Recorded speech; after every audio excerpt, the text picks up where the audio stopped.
business moves to the beat of progress.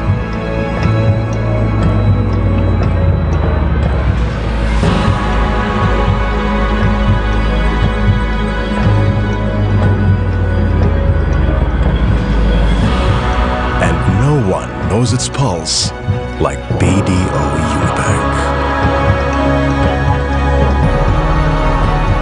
With leading scale and reach, the expertise and local knowledge to connect you to Philippine business.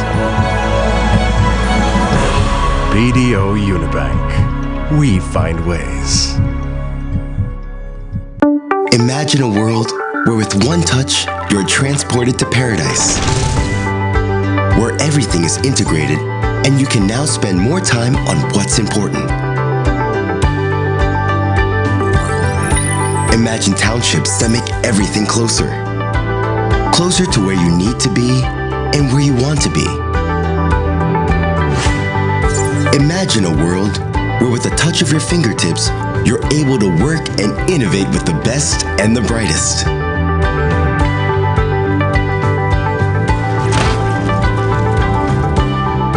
Or what if the company you have is the best at throwing parties? With smooth interconnectivity, it feels as if they're just around the corner. Anything intertwined closely, everything interconnected. Luckily, we no longer need to imagine because our townships are already here.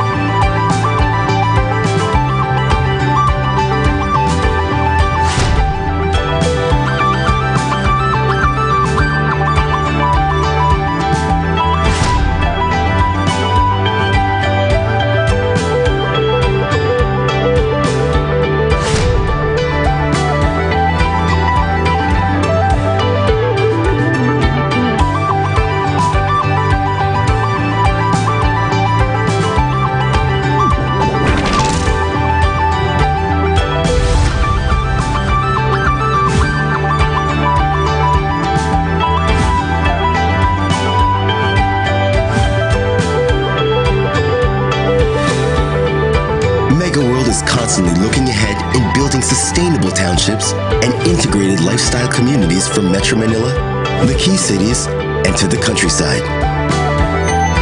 Here in Mega World, the perfect home is just one touch away.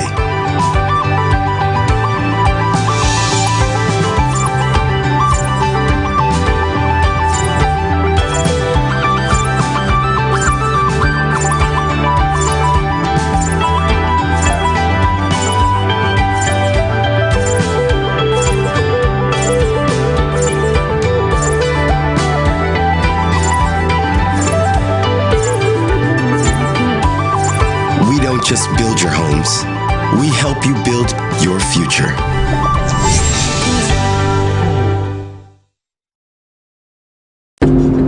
Napansin mo ba, mas madalas ka nang magsabi ng stay safe kesa bye-bye?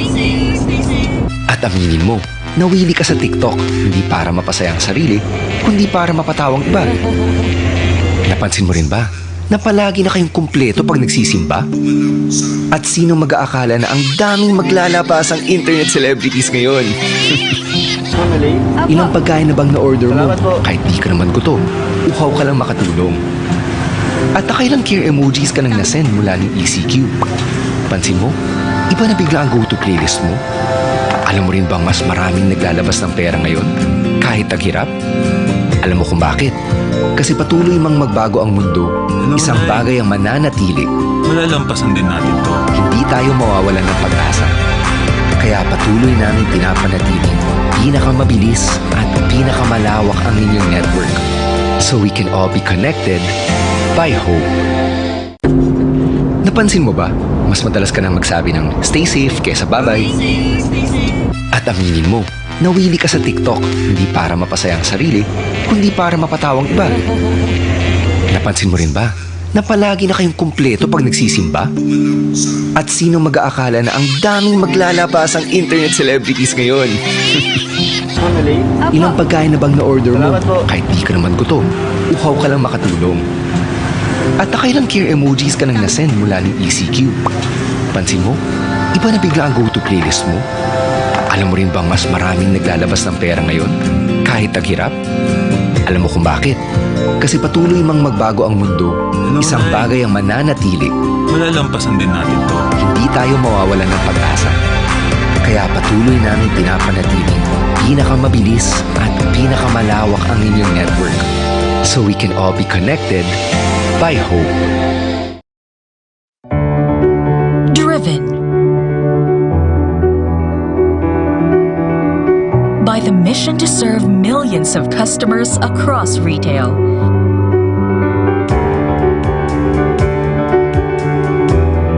With diverse offerings,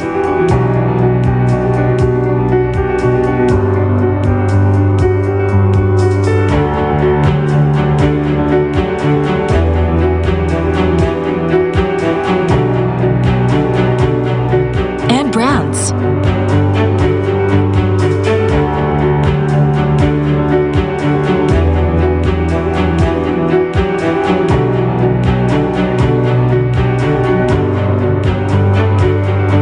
Integrated property developments across many locations. With new malls,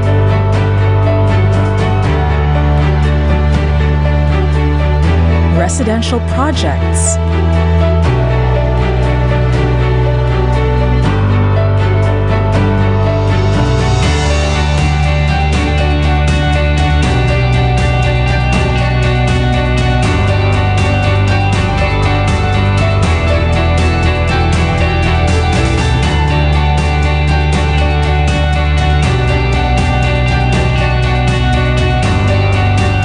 commercial properties,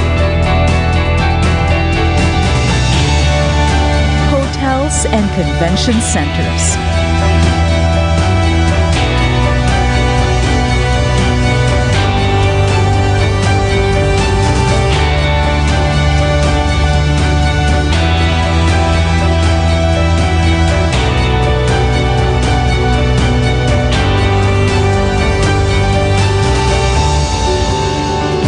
Leisure and resorts.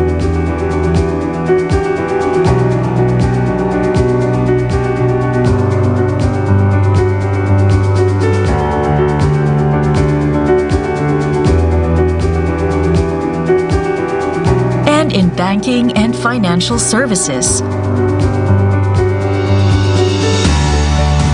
To reach our customers. Focused on the possibilities of convergence, the synergies of businesses, embracing innovation,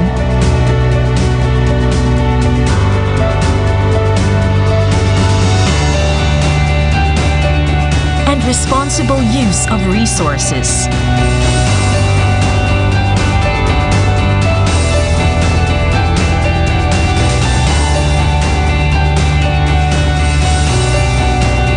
To deliver continuous value and growth.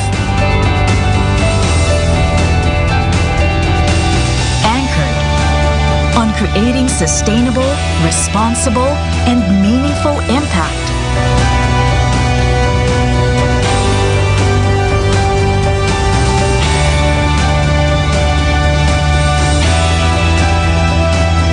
In the communities we serve.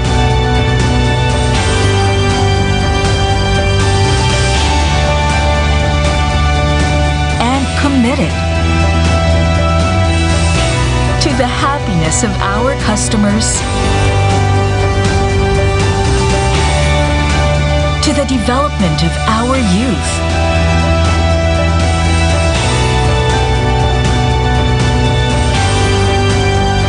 in our aim for continued growth of our businesses and positive contribution to the nation.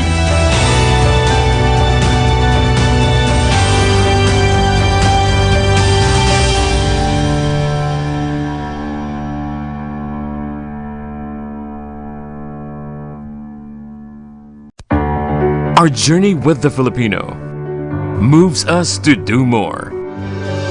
giving hope to those in need.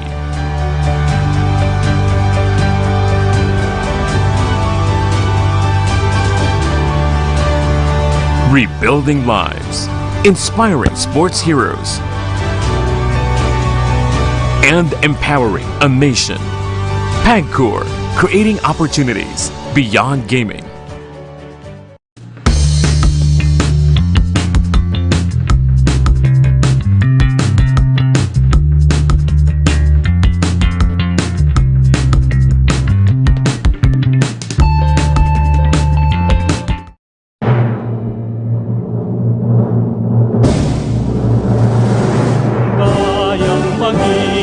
Pelasan silanganan, alam ng puso, sa dibdib mo'y buhay. Lupang inirang, duyan ka ng magiting, sa manluluti, di ka pasisiil. Sa dagat at bundok, sa simoy at sa langit mong bukaw, may dalagang tula at awit sa paglayang inamahal. Ang kislap ng watawat mo'y tagumpay na nagniningning. Ang bituin at araw niya kailan pa may di magdidinig. Lupa ng araw na luwalhati ng sinta, buhay langit sa piling ko. Aming ligaya na pag may mga atin na pumatay ng dahil sa'yo.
Secretary Carlos Dominguez, Governor Benjamin Diokno, former Secretary Jose Isidro Camacho, Mr. Eduardo Francisco, my colleagues at the Manila Times, including my co-host Ben Kritz. Ladies and gentlemen, good morning. Welcome to the Manila Times 2021 Economic Forum. This event is meant to focus our collective attention on the future. But just for perspective, it seems interesting to mention that our Economic Forum last year was our last in-person event. Soon after that forum, the country was placed on lockdown to arrest the spreading coronavirus disease. The pandemic may not yet be over, and our events are still on virtual platforms, but our interests are now fixed on what lies ahead. Besides, the economic impact of that global health crisis is as well known as it is widespread. While it may be painful to recap the nitty-gritty of a negative 9% GDP contraction, it is noteworthy to mention that the confidence of our economic managers, as well as of government in general, remains intact. That view seems to be propped up by the country's solid economic fundamentals. And in fact, many people still believe that the Philippines will pick up where it left off once life starts returning to the new normal. Today, we are at the beginning of that recovery period. The economy is opening up even more, and the government is preparing to roll out its vaccines. Hopes of a robust recovery remains high, even though there are still more than 100 countries in the world, including the Philippines, that have yet to start inoculations. As many of us heard in the past, the expectation is that the Philippine GDP will grow substantially this year, perhaps between 6.5% and 7.5%. We look forward to hearing an update on that from our speakers today, and we appreciate the opportunity to ask them questions that delve deeper into their forecasts. Perhaps we should also hear about the quality of growth that we can expect. Many of us have heard how the pandemic has exacerbated income disparity worldwide. Here in the Philippines, the Duterte government was confident up to the late 2019 that it would realize its targets in reducing extreme poverty by 2022. Metrics on extreme poverty and income disparity are relevant in gauging the quality of recovery expected in the Philippines. We are fortunate to have the country's top economic managers to share their thoughts and insights on these matters. Thank you, sirs, for accepting the Manila Times invitation. Like all those viewing this event, we are eager to hear from them. So let me conclude here. But before I do so, allow me to express our gratitude to all those who made this event possible. Thank you to our co-presenter Infinivan and our sponsors BDO, MegaWorld, PLDT Smart, Shell Philippines, SM Investments Corporation, Hilton Manila, Huawei Philippines, Maybank, Unilab, and Veterans Bank. We also wish to express our appreciation to our partners, namely PAGCOR, the British Chamber of Commerce of the Philippines, the French Chamber of Commerce and Industry of the Philippines, the Financial Executives Institute of the Philippines, the Management Association of the Philippines, and the Manila Times TV. Last but not least, thank you to all those watching this forum on the Manila Times website and on various other social media platforms.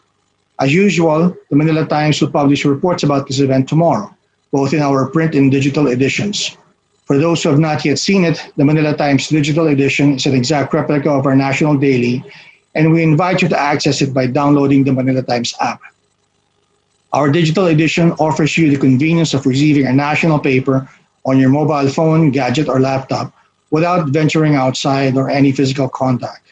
You too can enjoy this convenience as well as premium pages not available on print for only about 2 pesos a day. And I should mention also that for the first time, this forum will be available on the live app. So with that, thank you once again and a pleasant day to you all.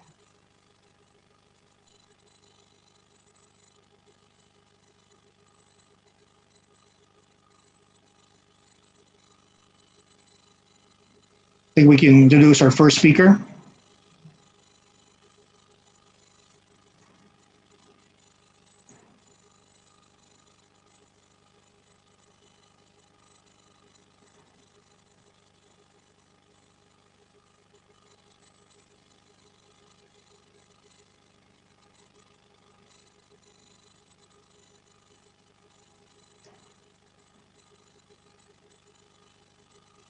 So our first speaker is Secretary Carlos G. Dominguez. Secretary Dominguez has over 40 years of vast experience an outstanding track record of achievements at the helm of various organizations in the public and private sectors. His expertise was borne out of his experience as a shareholder, board chairman, and a member of over a dozen corporations across multi-industries, such as power, agriculture, mining, banking, hospitality, real estate, and investment. Secretary Dominguez was appointed as Cabinet Secretary thrice, as Secretary of Environment and Natural Resources from 1986 to 87, Secretary of Agriculture from 87 to 89, and currently Secretary of Finance since 2016. Under his leadership, the Department of Finance was able to draft and introduce to the Congress the first of a series of the Duterte administration's proposed tax reform packages, known as the Tax Reform for Acceleration and Inclusion, or TRAIN Act, less than 90 days from the time he assumed the cabinet portfolio in July 2016. President Rodrigo Roa Duterte signed into law the TRAIN Act on December 19, 2017. This was followed by other successes in the legislature, such as the passage of the Tax Amnesty Act, the Tobacco Tax Reform Law, a new sin tax reform law which raised excise taxes on alcohol and electronic cigarettes. Under his watch, the Philippines' key revenue agencies, the Bureau of Internal Revenue, or BIR, and of the Bureau of Customs, also continued to achieve strong growth rates. It was also under his leadership that the BIR was able to secure its target, the largest tax settlement ever, amounting to about $600 million from a single taxpayer in Philippine history. Ladies and gentlemen, Secretary Dominguez. Thank you. Governor Benjamin Diokno of the Bangko Sentral of the Philippines, former Secretary of Finance Lito Camacho, Managing Director and Vice Chair of Asia Pacific of the Credit Suisse, Mr. Eduardo Francisco, President of BDO Capital and Investment Corporation, Mr. Dante Ang II, President and CEO of the Manila Times, members of the business community, academe, and other private sector groups, friends in the media, good morning. Thank you for the opportunity to address this economic forum once again. At this time last year, the Philippine economy was in the pink of health. We were expecting an economic growth of 6% or better. Our credit ratings broke all records. President Duterte's policy of fiscal prudence and his push for tax reforms enabled us to boost revenue collections to levels we had not seen in more than 2 decades. We also reduced our debt load to a historic low. We cut the poverty rate to a record low of 16.7%, 4 years ahead of schedule. The unemployment and hunger rates were at their historic low levels. Our Build, Build, Build program had taken off, pouring billions into the domestic economy. That was last year, before an unprecedented pandemic hit the entire world. The global economy slowed down as health and mitigation measures interrupted most commercial activities. Following the dictates of science, the Duterte administration put our people's health and safety first. Our mitigation measures, despite their costs, kept infections at bay. At no time was our health system in peril of being overwhelmed. The pandemic dealt a heavy blow to our people and to the economy. In 2020, the Philippine economy contracted by 9.5%. The community quarantines forced many businesses to shut down. Our unemployment numbers spiked. The domestic economy slowed down. Nonetheless, the government was ready to rapidly deliver direct subsidies to millions of our vulnerable families. We extended various forms of assistance to our workers and enterprises. Fiscal and monetary actions were undertaken to keep the economy afloat and support recovery initiatives. We expanded medical resources to fight COVID-19 and ensure the safety of our frontline health workers. We purchased test kits, protective equipment, and soon the vaccines will arrive. From a fiscal standpoint, the health crisis and the economic contraction it precipitated posed a most difficult challenge. The crisis meant additional unplanned spending. The economic downturn meant a reduction in revenue flows to the government. Despite all this, we did not abandon the judicious fiscal management set by President Duterte when he assumed office. Our strong fiscal position allowed us to afford a responsible level of deficit spending to cover our COVID-19 response while continuing to implement the priority programs under the 2020 national budget. Last year, our deficit to GDP ratio climbed to 7.6%, more than double the 2019 level. Nevertheless, we expect this ratio to remain within the median of our neighbors and credit rating peers around the world. We bridged the budget gap with additional borrowings. We prioritized domestic financing, followed by official development assistance and the international capital markets. We determined this plan as the most prudent approach, ensuring sustainability in our debt service. Our sustained effort at fiscal consolidation was recognized through a series of credit rating affirmations amid the pandemic. We were able to quickly access emergency loans to fund our fiscal deficit. The financing we secured from our development partners and the commercial markets were at very low rates, tight spreads, and longer repayment periods.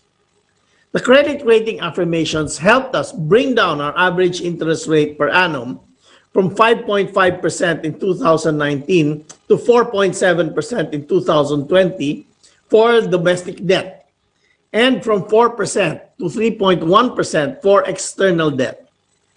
As we borrowed substantially the past few months, our debt to GDP ratio climbed from the historic low of 39.6% in 2019 to 54.5% in 2020.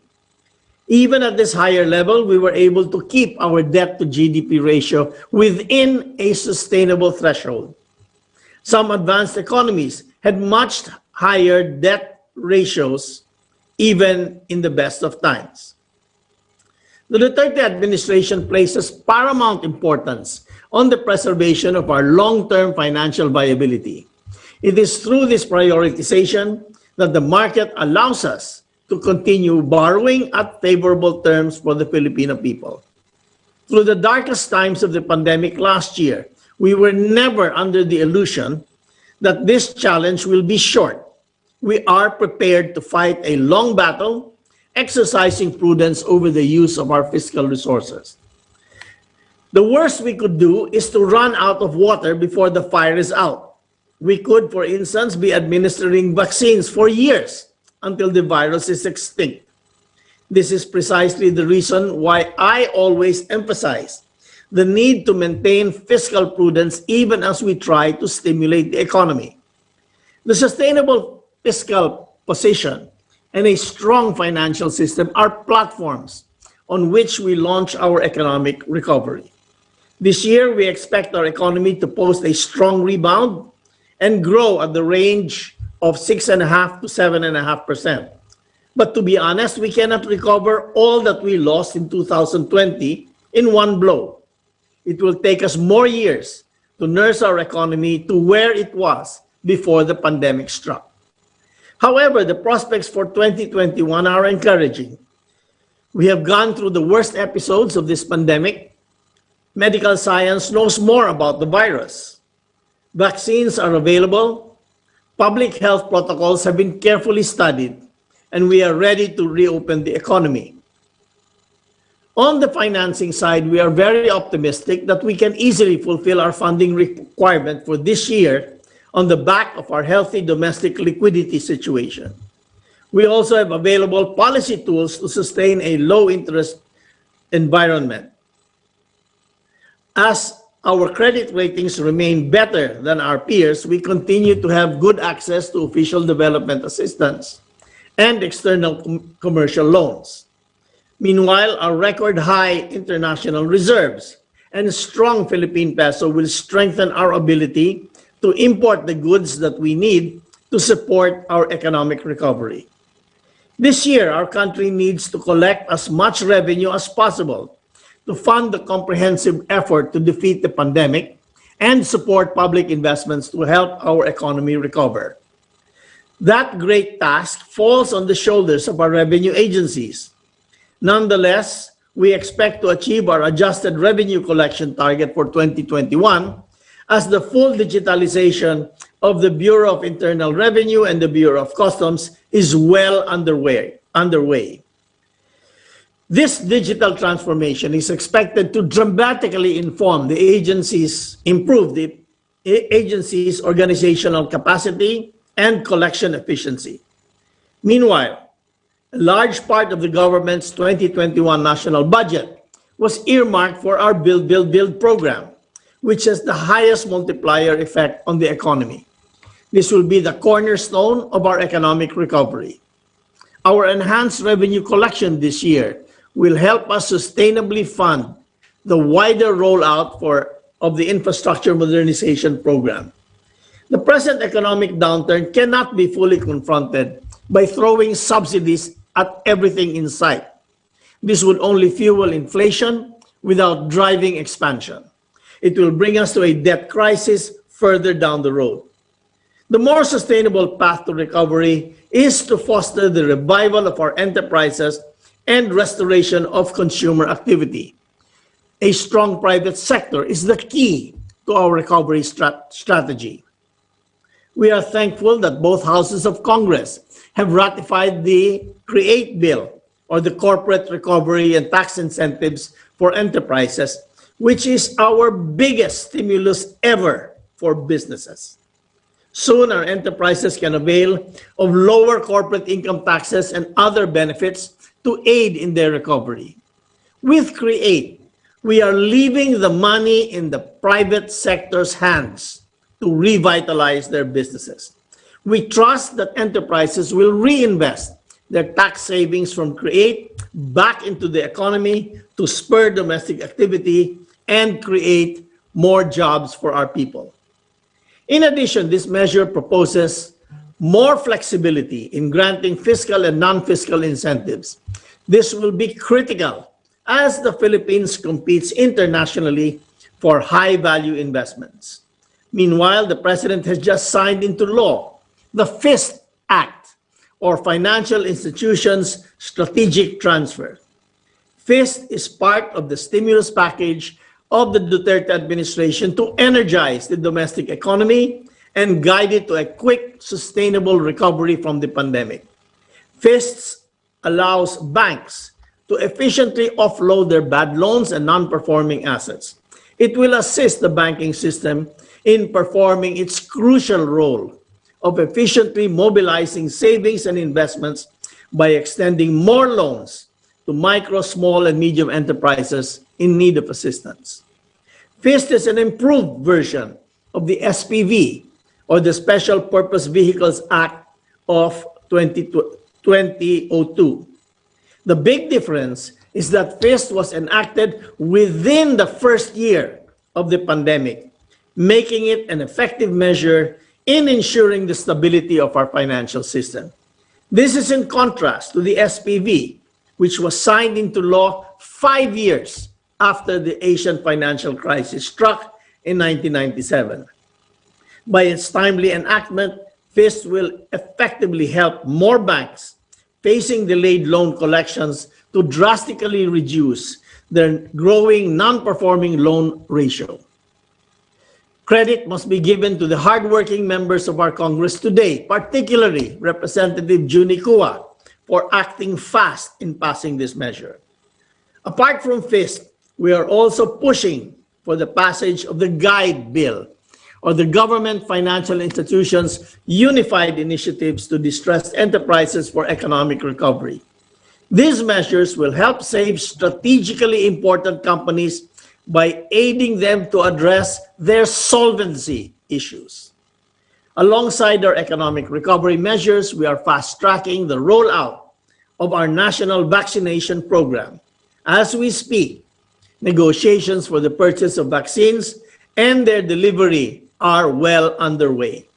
The doses we are acquiring are more than enough to inoculate 100% of the country's adult population which is approximately 70 million people out of our total population of 110 million people. Around 40 million of the population who are 18 years of age and below cannot be vaccinated yet, according to medical experts. Aside from our healthcare workers, we will prioritize vaccinating our economic frontline workforce. Doing so will help us reopen the economy safely. We will not recover alone. Should the global economy continue to be sluggish, that will pose headwinds on our own growth. Because of this, we have supported all efforts at building international solidarity, both to defeat the virus and to revive the global economy. We are looking forward to all diplomatic initiatives to support a strong global economic recovery. For instance, the manufacturing industry is seen to get a strong boost from the Philippines' participation in RCEP, or the Regional Comprehensive Economic Partnership. This agreement is the latest and largest formed trading bloc in the world. Our participation in RCEP will be beneficial to our micro, small, and medium enterprises by integrating them into the global value chain through market access provided in goods and services. Further, the RCEP will complement our ongoing trade and investment reforms for the resurgence of our manufacturing sector, enhancement of our investment regime, and strengthening of the agriculture sector. With an open, fair, and rules-based trading system, the RCEP will help restore business confidence and encourage more activity worldwide. To complement our participation in RCEP, we urge Congress to pass other pending measures that are immediately doable to attract more foreign direct investments and help ensure the long-term recovery of our economy. These are the amendments to the Foreign Investment Act, the Public Service Act, and the Retail Trade Liberalization Act. We also look forward to working with Congress in completing the final packages of our tax reform program. While the remaining bills are broadly revenue neutral, they will help us expand the capital market and make the real property market more efficient. Finally, there is a strong case for our country to focus on sustainable development. The Philippines is one of the countries that is most vulnerable to natural calamities. We aim to mobilize investments in renewable energy, sustainable urban planning, and climate-smart agriculture. We also commit to deploy financial tools to build disaster resilience and climate adaptation from the household to the national levels. As chairperson designate of the Climate Change Commission, I fully support the enactment of legislative measures banning single-use plastics. The Philippines is ranked among the third biggest plastics polluter in the oceans. The move to curb single-use plastics will be a crucial component in effective solid waste management and the climate crisis action. Once passed, every Filipino, by not consuming plastics, is contributing to help save our environment. The Duterte administration is committed to ensure that our economic fundamentals remain strong and our fiscal resources sufficient and sustainable. We are determined to rise to the twin challenges of recovering strongly from the pandemic and mitigating the impact of climate change. We will continue our dialogue with our stakeholders as we fine-tune policies to encourage the best conditions for our people and our environment to prosper.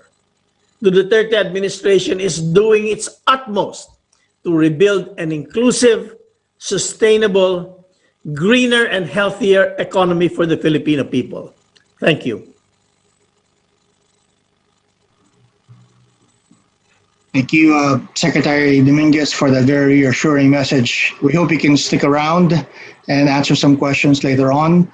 For now, let me introduce our next speaker. That is Governor Diokno. So prior to his appointment as governor of the Bangko Sentral ng Pilipinas, Dr. Benjamin Diokno was called to serve as budget secretary by President Rodrigo Duterte from 2016 to 2019. He was also the budget secretary from 1998 to 2001 under the Estrada administration and budget undersecretary from 1986 to 1991 under Corazon Aquino's administration. He finished his bachelor's degree in public administration from the University of the Philippines in 1968 and earned his master's degrees in public administration in 1970 and in economics in 1974 from the same university. He holds a Master's of Arts in political economy from the Johns Hopkins University in Baltimore, Maryland, USA, and a Doctor of Philosophy in economics from the Maxwell School of Citizenship and Public Affairs, Syracuse University in Syracuse, New York. His policy expertise and research contribution extend to various areas of public economics, such as structure and scope of government, tax policies and reforms, public expenditure management analysis, fiscal decentralization, national budget, and public debt. He's a professor emeritus of the University of the Philippines in Diliman, teaching public sector economics, microeconomics, macroeconomics, and development economics, among others, for over 40 years. He was also chairman of the Board of Trustees of the Pamantasan ng Lungsod na Maynila. He served as the fiscal advisor of the Philippine Senate and as chairman of the Chief Executive Officer of the Philippine National Oil Company and chairman of the Local Water Utilities Administration. Besides his stints as advisor and consultant to various multilateral entities, such as the World Bank, the Asian Bank, the European Commission, and the United States Agency for International Development, for work in a number of Asian countries, including the Philippines and China, Dr. Diokno has also authored several publications and discussion papers regarding his research interests that have been published in academic journals and policy reports. Among his notable policy reform contributions include the 1986 Tax Reform Program, which simplified the income tax system and introduced the value-added tax, the What You See is What You Get policy, which streamlined the release of funds, and the Government Procurement Reform Act, which brought modernization, regulation, and standardization of government procurement activities. Ladies and gentlemen, Governor Diokno. Thank you, Dante Ang, Manila Times President and CEO. My co-speakers, Finance Secretary Sonny Dominguez, Lito Camacho of Credit Suisse, and Eduardo Francisco of BDO Capital, and everyone joining us online, good morning. What a difference a year makes. In the same forum at about the same time last year, I spoke about sustaining the dynamics of robust economic growth and low inflation for the Philippine economy in 2020. Weeks later, the pandemic happened, and by year-end, the Philippine economy contracted into its lowest GDP outturn since World War II. The old saying, "This too shall pass," is a hopeful reminder as we enter the economic recovery phase.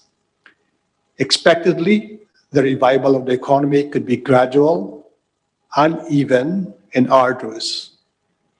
Yet keeping the balance between growth and inflation remains the overarching goal of our policy actions, especially as we work to ensure that economic scarring from the COVID-19 crisis will not be as deep and wide as expected. Let me share some insights on the ASEAN and the Philippine economic outlook for 2021, focusing on the BSP's policy actions to support the national government's whole-of-nation approach in addressing the current crisis. To start, the International Monetary Fund, in its World Economic Outlook update released in January, says the global economy is projected to grow by 5.5% in 2021, a 0.3 percentage point upward revision from the previous forecast. This reflects additional policy support in advanced economies and expectations of vaccine-supported economic recovery. Despite this, the pace of global growth is expected to be well below the pre-COVID rate. On the upside, accelerated vaccine distribution and its effectiveness, and the higher fiscal stimulus are expected to further lift global activity. The downside risks, however, include potential virus surge, including infection caused by new COVID-19 variants, and premature withdrawal of policy support before recovery is firmly rooted. On the regional front, the latest surveillance reports of multilateral agencies, such as the IMF, the World Bank, and the Asian Development Bank, see the ASEAN 5 economies rebound in 2021 following significant contractions in 2020. The IMF, in particular, projects the ASEAN 5 to grow by 5.2% this year. This is reflective of the broad-based recovery seen for the Philippines, Indonesia, Malaysia, Vietnam, and Thailand. On the domestic front, these multilateral agencies expect the Philippine economy to expand by 5.9% to 6.6% this year. These are broadly in line with the national government's forecast of 6.5% to 7.5% for 2021. Meanwhile, some foreign analysts have rosier forecasts for the year, with growth projections ranging from 6.1% to as high as 9.6%. Now, what are the key factors supporting this shared optimism? A quick look at some of the key economic indicators in 2020 show that even at the peak of the pandemic, the Philippines' macroeconomic fundamentals remain broadly intact. And these indicators include the following: the quarter-on-quarter improvements in GDP outturn towards year-end, better business and consumer outlook, within target inflation, ample liquidity in the system, sound and stable banking system, and robust external payments position, and finally, manageable fiscal deficit. Now, let me briefly expound on some of these factors. Let me discuss the first indicator, which refers to improving quarterly GDP outturn. By reallocating resources to sectors which needed help the most, the economy was able to register sustained improvements on a quarter-on-quarter basis. From the 16.9% contraction recorded in the second quarter of 2020, which was at the peak of the lockdown, the Philippine economy managed to post slower declines of 11.4% and 8.3% in Q3 and Q4, respectively. This is expected to continue in the succeeding quarters of 2021 with a calibrated reopening of businesses and mass transportation, the relaxation of age group restrictions, and the planned rollout of the COVID-19 vaccines. While the negative 9.5% cumulative GDP outturn in 2020 broke the 21-year record of uninterrupted growth for the Philippines, it was within expectations given the unprecedented nature of the pandemic. The contraction in 2020 could have easily hit double-digit levels had the Philippine economy entered the crisis in a weak position. Second is the encouraging consumer and business sentiments. Early indicators show improved economic activities in the last quarter of 2020. Business confidence on the economy turned positive in Q4 2020 as overall confidence recovered from previous quarters' decline. For Q1 2020, business confidence further improved, rising by 37.4% from the previous quarter's 16.8%. On the same note, business outlook on the economy was more optimistic for the next 12 months, rising to 57.7% from 37.5%. Consumer outlook was also less pessimistic for Q4 2020 as the overall confidence index eases to negative 47.9% from negative 54.3%. For the first quarter of 2021, consumer confidence further improved to 4.3% from the previous quarter survey of negative 4.1%. And for the next 12 months, consumer sentiment remained optimistic at 23.6%. The third indicator is the favorable inflation environment. The benign inflation environment for most of 2020 helped mitigate the impact of the pandemic on both consumer confidence and business sentiment. Inflation settled at an average of 2.6% in 2020, well within the 2% to 4% inflation target range for the year. Last January, we saw inflation rise to 4.2%, slightly breaching the upper bound of the BSP's forecast range of 3.2 to negative 4.1% for the month. Nevertheless, this is consistent with the BSP's prevailing assessment of a transitory uptick in inflation in the first half of the year, largely reflecting supply-side pressures related to the African swine fever, weather-related disturbances, higher global oil prices, and positive base effects. The BSP reiterates its support for urgent and coordinated efforts with government agencies in implementing non-monetary interventions to ease the impact of supply-side stresses. Fourth is within target inflation outlook and well-anchored inflation expectations. Latest baseline projections show inflation returning to within the target range of 2 to 4% over the policy horizon.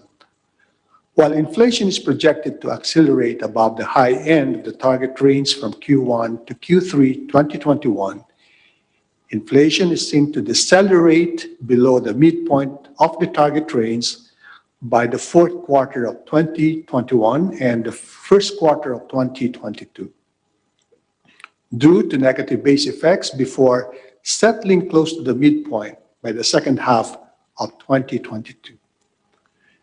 Risks to the inflation outlook appear to be broadly balanced for this year, but could remain on the downside in 2022. Primary upside risks to inflation include supply-side price pressures from oil and meat prices, along with the impact of an earlier rollout of COVID-19 vaccines on domestic economic activity. While primary downside risks to inflation are the potential impact on global and domestic economic prospects due to delays in mass vaccination and the spread of new variants of the virus. Meanwhile, inflation expectations remain anchored to target for 2021 to 2022. Results of the BSP survey of private sector economists for January 2021 showed higher mean inflation forecasts for 2021 at 3.4%, up from 3% based on the December 2020 survey. Mean inflation forecast for 2022 was unchanged at 3%. In any case, analysts expect inflation to remain benign and within the target. Their assessment of risk to the inflation outlook are tilted to the upside, owing to supply disruptions and improvement in domestic demand. Now, the country's external position is the fifth indicated and is another source of optimism for the economy's prospects. Despite weak global demand in 2020, amid a synchronized recession of our major trade and investment partners, the country's external position held up well. The Philippines' overall balance of payments position posted a surplus of 4.24 billion in December 2020, bringing the full year 2020 BOP surplus to an all-time high of $16 billion. Higher net foreign borrowings by the national government and lower merchandise trade deficit, along with sustained net inflows from personal remittances, foreign direct investments, and trade in services accounted for the external sector performance in 2020. The BOP position translated into an increase in the gross international reserves level to $110 billion by end 2020. This is equivalent to almost a year's worth of import cover. Now, the latest GIR level remains more than sufficient to cover the economy's foreign exchange requirements. Sixth is the ample fiscal space to tap further international financing as needed. The country's external debt, which increased to 25.3% of GDP in end September 2020 due to the national government's pandemic-related financing needs, remains at prudent levels. Notably, a large portion of the country's external debt has medium and long-term maturity profiles, supporting a manageable debt repayment schedule. In addition, a majority of these foreign borrowings carry fixed interest rates, rendering them unaffected by foreign exchange fluctuations. Last indicator is the sound and stable banking system. The capital and liquidity buffers that the Philippine banks built in compliance with the BSP regulatory requirements and years of favorable banking conditions prove to be useful. The bank's capital adequacy ratio of 16.3% and 16.7% on solo and consolidated basis, respectively, are well above the BSP's and the international standards. Meanwhile, the rise in bad debt remains manageable. Non-performing loans and non-performing assets ratios were modest at 3.1% and 2.1% respectively as of end 2020. These numbers compared well with the double-digit levels recorded during the Asian financial crisis.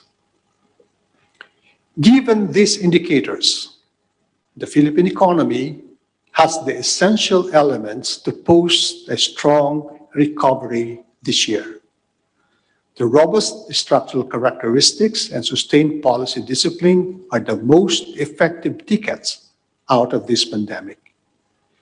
Rest assured that the BSP stands ready to extend the same set of policy measures implemented in 2020 to support the economy as needed.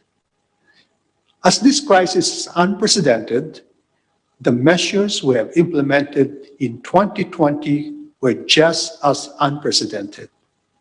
We are one with the government in our commitment to push forward measures to soften the impact of the COVID-19 pandemic on the economy and our fellow Filipinos. As of January 12, 2021, the BSP's policy and liquidity easing measures had injected close to 2 trillion pesos in liquidity into the financial system. This amount is equivalent to about 11% of the country's 2020 nominal GDP level. Moving forward, the BSP's actions and policy thrust will continue to be anchored on its core mandates of promoting price and financial stability. On monetary policy, the BSP will remain vigilant over the current inflation dynamics and operating environment with a forward-looking perspective to ensure that the monetary policy stance continues to support economic recovery and address any risk to our price stability mandate. On the financial sector, the BSP will intensify its monitoring and surveillance over its supervised institutions to ensure that they remain responsive to emerging risks, and to promote the continued soundness, stability, resilience, and inclusivity of the banking system, particularly through the pursuit of enhanced digitalization. Third, on the external sector, the BSP will continue to adopt policies that will help strengthen the economy's resilience to external shocks. This will include maintaining market-determined market exchange rate, sustain a comfortable level of reserves, and keep the country's external debt manageable. In closing, I leave you with these key takeaways. First, the Asean 5 economies, including the Philippines, are expected to rebound this year, though downside risks continue to dominate. Improved global economic growth prospects and country-specific improvements amid vaccine developments and sustained fiscal policy support are expected to lend support to this economy's growth prospects for the year. Second, consensus view expects Philippine economic recovery to be broadly in line with the national government's outlook for 2021. Sources of optimism on the economy's growth prospects stem from a quarter-on-quarter progress in the GDP outturn, improved business and consumer confidence, within target inflation, ample liquidity in the system, sound and stable banking system, and sustained robust external payments position. And finally, the BSP remains committed to staying the course. First, maintaining price stability. Second, ensuring financial sector soundness. And third, strengthening resilience against external shocks. And fourth, supporting the national government's inclusive growth objectives. Thank you. Thank you, Governor Diokno. We have more speakers today, but I understand that Secretary Dominguez and Governor Diokno have, of course, more important things to do today. So we will have a few minutes of question and answers for these first two speakers. May I invite in my co-host, Ben Kritz. Good morning. Hi, Ben. I understand that you want to kick off our questions, and may I also mention that our Q&A is also open to our other speakers, Secretary Camacho and Mr. Francisco. But Ben, can you please start us off? Yeah, well, okay, since I understand you gentlemen's time is at a premium, I have many things to talk about, but I want to pose a question to both of you that I think is extremely relevant, both to the public and the business sector. In recent weeks, you've had data come out about the lending to the MSMEs, which, of course, there is a legal mandate of, I believe, 10% of loanable portfolios should go to MSEs, and they are grossly underperforming in that regard. The banks are not getting that money to the MSMEs in spite of several policies and moves that both of you described to free up liquidity and give the banks a little more comfortable room to expand credit. So what do you do about that problem? The MSME sector, obviously being the biggest part of the economy, has also suffered the worst in the pandemic and needs the most help right now. That would be a good way to do it. So where do we go from here this coming year? In the view. We just got a legislation finally passed, which will reduce the taxation for small and medium enterprise outfits from 30% to 20%. And the bill has just been enrolled and is now in the office of the president for final review. So that is number one. We are stimulating the economy by leaving more money in the hands of the private sector. By the way, let me just point out that this is the only administration that has actually reduced tax rates for both individuals in 2018 and now for corporations. No other administration has ever done that. Okay, and we are very comfortable that our other revenue measures and our revenue agencies will cover up the drop because of the rates by increasing the by encouraging businesses. So from the fiscal point of view, as I said, we are encouraging the MSMEs by dropping our tax rate from 30 to 20%. Now, maybe Ben will answer the other part. Well, on the MSMEs, the BSP has adopted an innovative measure. We let the grant of new loans to MSMEs as a compliance to the reserve requirement. And as of 26 November 2020, consolidated MSMEs, and they had the lending rates of 164 billion pesos, with 135 billion accounted for by MSMEs, while 29 billion held by the large enterprises. Well, we cannot, there's of course some problems yet because of the continued risk aversion out of concerns for asset quality pressures on the part of the corporates. And so, of course, the high unemployment rate. But we feel that with the opening up of the economy and with the coming vaccines, I think the confidence will come back and more borrowings will arise from these MSMEs. As you know, a big chunk of the MSMEs also are in the services sector, and that sector is really adversely, heavily affected by the pandemic. Thank you, Governor. I know Secretary Camacho and Mr. Eduardo Francisco will speak later, but do any of you have questions you'd like to pose now? None? Okay.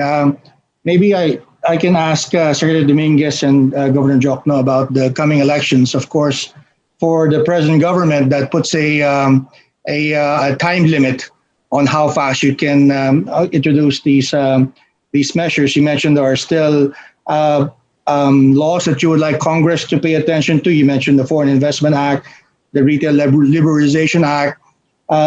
Which ones of the ones that you mentioned, sir, would you like to be addressed as soon as possible before our leaders in Congress are more distracted by their re-election campaigns?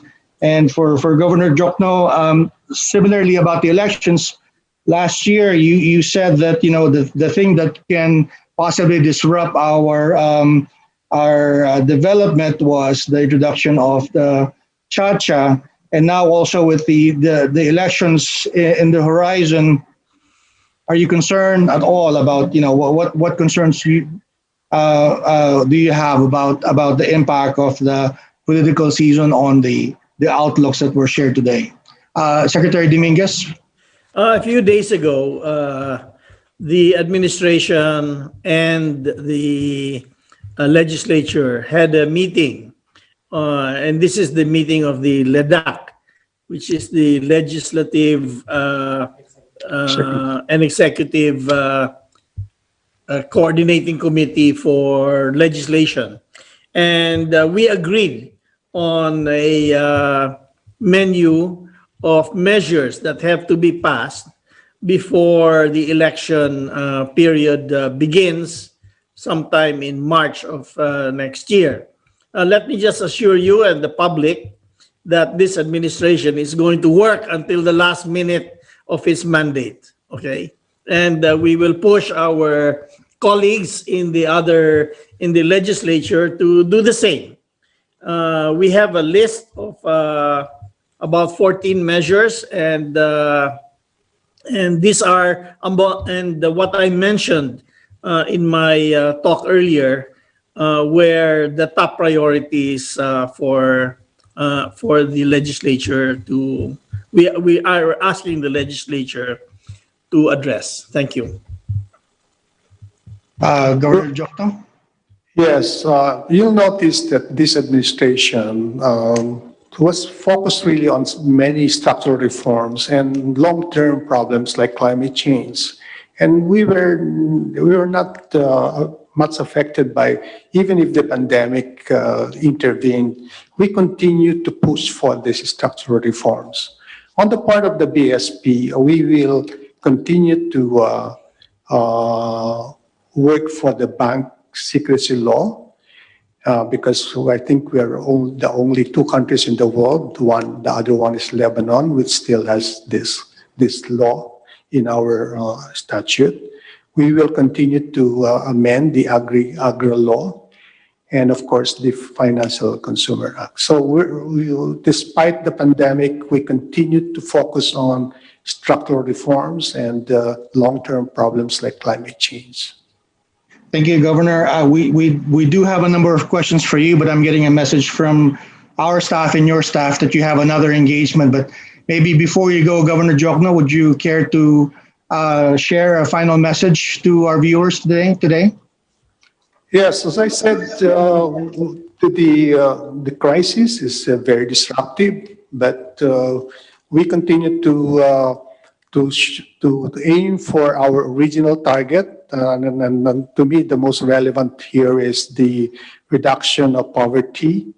We were almost there. It was disrupted, but there's still a chance that we will hit our poverty reduction target by 2022. Thank you. Thank you, Governor. And Secretary Dominguez, like you, we have a lot of questions, but I think we were also reminded of your busy schedule. I think the country would rather have you attending to our economy. But any final messages from you, sir? Basically, as I said in our speech, we came into this problem in a good position, and we have used our fiscal space, which we built up. Actually, we built up our fiscal space for the build, which actually worked quite well for us for the pandemic. So we're not averse to using our good credit rating for us to overcome this pandemic. We're not averse to using the shock absorber that we had built up to handle this pandemic. And quite frankly, through this pandemic, we have not actually, except for the physical restraints brought about to us, we have not slowed down on our build program. We will continue that. We will continue pushing for the 0 to 10 point economic program, which we started in 2016, and which, well, to be honest, some of it has been done and some have not been achieved so well. But I think on the whole, we have achieved our 10-point economic program more than we've failed in it. Thank you. Thank you. Thank you, Secretary. Thank you again for your generous time. With that, may I turn over the screen now to my colleague Ben Kritz, who will introduce our next speaker. Ben? Okay. Well, pardon me while I fumble with my file. There we go. Okay. And this is someone I haven't met yet, so good morning, Mr. Camacho. Good morning, Ben. And there we go. Okay. You would think after a year of doing things online, I would be a little smoother at finding the files I need, but that's how it goes. Okay, our next speaker, Lito Camacho, a former Secretary of Finance, former Secretary of Energy, also chairman of the Land Bank of the Philippines, the PDIC, the Trade Development and Investment Corporation, and many other things in the past, is now the vice chairman of Credit Suisse Asia Pacific. And you are also the managing director, as I understand it. You've been with Credit Suisse since 2005, and is probably one of the bigger experts in both banking and government that we have had on these programs. And so I appreciate you joining us here today, sir. You are a doctorate from Eastern Asian University in Thailand. And correct me if I'm wrong, you also have connection with the Asia Infrastructure Investment Bank? I'm a member of the International Advisory Board panel of the AIIB. Good. Maybe after this, there's some interesting questions I might have for you about that. Sure. But thank you for joining us today and enlighten us on how things are going to go into next year, particularly from the perspective of the banking system. Okay. Thank you very much, Ben, for your kind introduction, and good morning to everyone. Good morning, Plink, and to the rest of the staff of Manila Times. I just want to greet you from my office here in Singapore. I'm very honored to be part of this annual economic conference of Manila Times. I think this is my second time in the last 5 years to speak at this forum. Very honored to be following Secretary Dominguez, of course, and Governor Ben Diokno. I hope I will not have to contradict, many of what they have said in my own presentation. I've been requested this morning by the organizer of this forum to really provide a regional perspective or regional context to what you may have heard from Secretary Dominguez and Governor Diokno with regards to the experience of the Philippines through the COVID-19 crisis and expectations for this year and the years to come. Specifically, I was asked to make some remarks with regards to two things. One is the Regional Comprehensive Economic Partnership, or RCEP, which Secretary Dominguez briefly touched on. I think he had one slide on RCEP, but also the ASEAN perspective. How has ASEAN performed, during this crisis, and what are the prospects for ASEAN in the coming years? So let me start with RCEP, and let me, for our attendees, our viewers, our listeners, maybe just provide some basic information about RCEP, so we've got the same set of information that in understanding what's going on. RCEP was signed recently, November 15 last year, in the midst of the pandemic, during the virtual ASEAN Summit meeting hosted by Vietnam. The RCEP consists of the 10 ASEAN members plus 5 of its major trading partners in the region, namely China, South Korea, Japan, Australia, and New Zealand. RCEP, I have to say, it's been 10 years in the works, right? This was initiated at the Bali meeting of the ASEAN Summit in 2011. And it took all of 10 years, which by comparison to many other international agreements of this nature is quite fast. So I must congratulate the members for being able to conclude this major agreement consisting of 15 members and representing about 30% of the world's population and 30% of the world's GDP. So it will become the largest trading bloc in existence when it becomes effective. The aim of RCEP is to eliminate roughly 90% of all imports amongst the member countries, and to harmonize or establish common rules on things like e-commerce, trade, intellectual property rights, and so on and so forth. So that's really the essence of RCEP. Now, there are a few significant things about what has been achieved. Number one, to be able to do this, especially in the middle of a COVID, is, I guess, it's very symbolic, right? It gives us a good feel, amidst all the all the down feelings that we might have because of the COVID crisis. Secondly, it's also important because it has been done amidst an environment of many years now of economic nationalism, populism, and so on, that has pushed aside many multilateral initiatives. So to be able to do this, I think at this time is very symbolic that multilateralism is well and alive, and is something that major economies are still embracing. Right.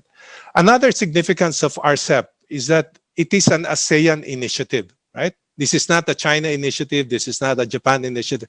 This is an ASEAN initiative. And I think it speaks volume of the power of being together, of having a community like ASEAN, having a single voice, and being a bigger voice than the individual members. So I think that's also very important. There are a couple of things, though, that are clearly missing with RCEP. One is the absence of the US, right? So the US, being the largest economy in the world, is not part of this trading bloc. So that's something to consider. Another significant thing that has happened is the withdrawal of India. India had been part of the original discussions around RCEP, and last year, or in 2019, decided to withdraw from the discussions. And when you consider the fact that India is the second largest country in the world by population, and in years to come will surely become one of the largest economies in the world, that's really a big miss, and being part of Asia, right? So I think the withdrawal of India is just something to consider. Maybe it's discomfort with the dominant role that China might have, discomfort with some of the trading activities or mistrading activities that has happened between India and China. RCEP, I think, is also very important because it really signifies the emergence of Asia as the economic center of gravity of the world. As sure as I am that the sun will rise tomorrow, I know that Asia, particularly China and India, will become the largest economy in the world, and Asia will become the dominant economic region in the world. So RCEP is really, really very important. But let me be clear, let's not get ahead of ourselves. RCEP is not the magic bullet that will solve the problem of the economic recovery from the pandemic, right? In the first place, the effectivity of RCEP will only happen after a minimum number of ratifications that would have been done. I think 6 members of ASEAN, 3 members of the non-ASEAN members. But more important, the elimination of tariff among RCEP members is envisioned to gradually happen over a 20-year period. So if you're hoping for RCEP to have an impact in this year's recovery and next year's recovery, please take that away from your mind. Yeah? This is not the magic bullet. It's also important, I think, especially in a world that we live in, with a lot of political turmoil. RCEP is also interesting because it deals only with economics, and it makes no reference to other things like labor, human rights, environmental issues, and so on, which may very well become the more important challenges of the world that we face in the future. So let me leave RCEP on that note, right? RCEP is, I think it's a good thing that it has happened, but let's not get carried away. It will take time to take effect. RCEP is also, at this point, merely a consolidation or harmonization of existing bilateral and sub-regional agreements, right? So this only replicates what is already in existence. So the economic and investments and trade impact may be very, very minimal. I mean, think about the Philippines. We already are part of ASEAN, and we have our AFTA, we have our ASEAN Economic Community agreements. We have our partnership agreement with Japan. We have our recently signed agreement with China and so on. So RCEP to us may be duplicating what already exists for the Philippines, and that's true for most of its members. So I leave the RCEP topic on that note. Let me now move on to ASEAN. Again, just so we have a common starting point, let me just provide some background on ASEAN so we know what we're talking about, right? First, to describe ASEAN. ASEAN has 10 member countries, including the Philippines, representing about 665 million people in population. This will make ASEAN the fourth largest if we take it as one community, next to China, India, and the European Union. In terms of GDP activities, ASEAN last year had a total GDP of $3.1 trillion. This represents about 5.7% of the world's GDP using the price parity methodology. It's very important to note that this is about double the size of the ASEAN member countries from when it got started way back in 1967, some 54 years ago. So I guess it shows that ASEAN over these last 50 years has become a very, very important economic region. In terms of foreign direct investments, in 2018, ASEAN member countries welcomed some $155 billion of foreign direct investments. This is a 30% decrease from a year to 3 years before that. 16 intra-ASEAN FDI is about 16%, and this is the largest component of FDIs going into ASEAN. So I guess what this says is that investments within ASEAN has been growing over the years.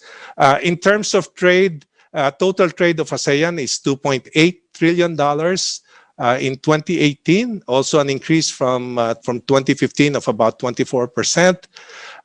Intra-ASEAN trade, importantly, is about 24% today, significantly higher than when it got started. That means that because of the reduced tariffs or elimination of most tariffs amongst ASEAN countries now are trading with each other much more, and ASEAN has become its most important trading partner, so to speak, amongst its members. So that's who ASEAN is today. One of the most dynamic, one of the fastest growing economic region prior to the pandemic. Of course, unfortunately, the pandemic has come, late 2019. Its impacts really started happening perhaps in the second quarter of last year, and ASEAN was not spared. ASEAN as a regional economy is estimated to have declined by some 4%. Across the region in GDP. This would have been the single biggest decline in the economic region since the Asian financial crisis in 1997, 1998.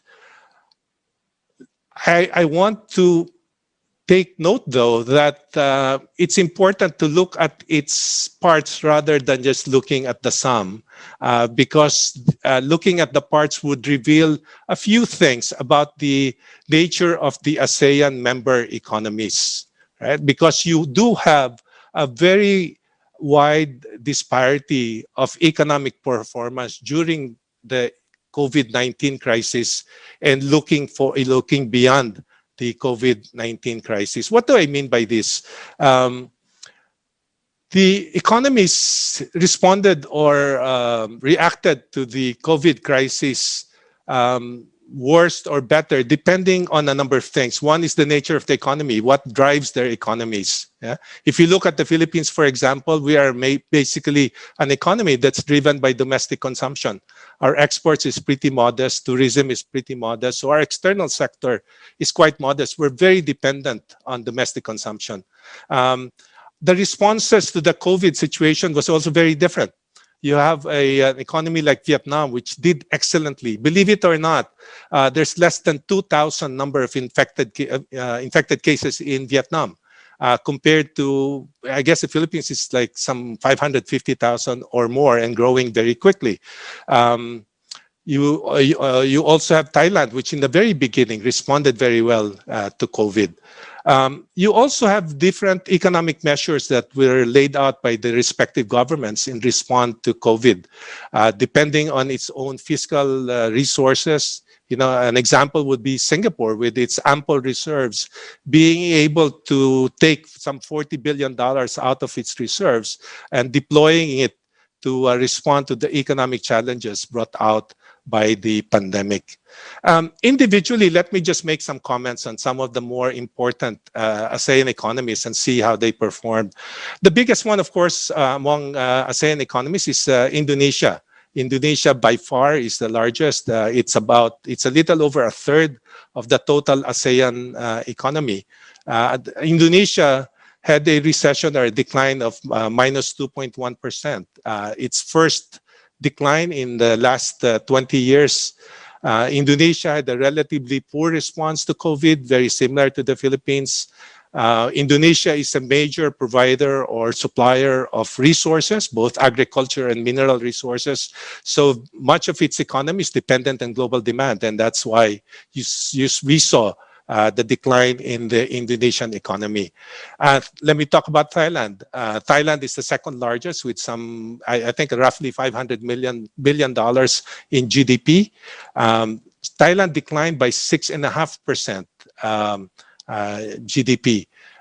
It responded very well to COVID in the beginning, had very low cases of infection, but has had a second surge and a third surge, which is currently ongoing now, creating havoc and requiring the government to put up a lot more mobility restrictions in the economy.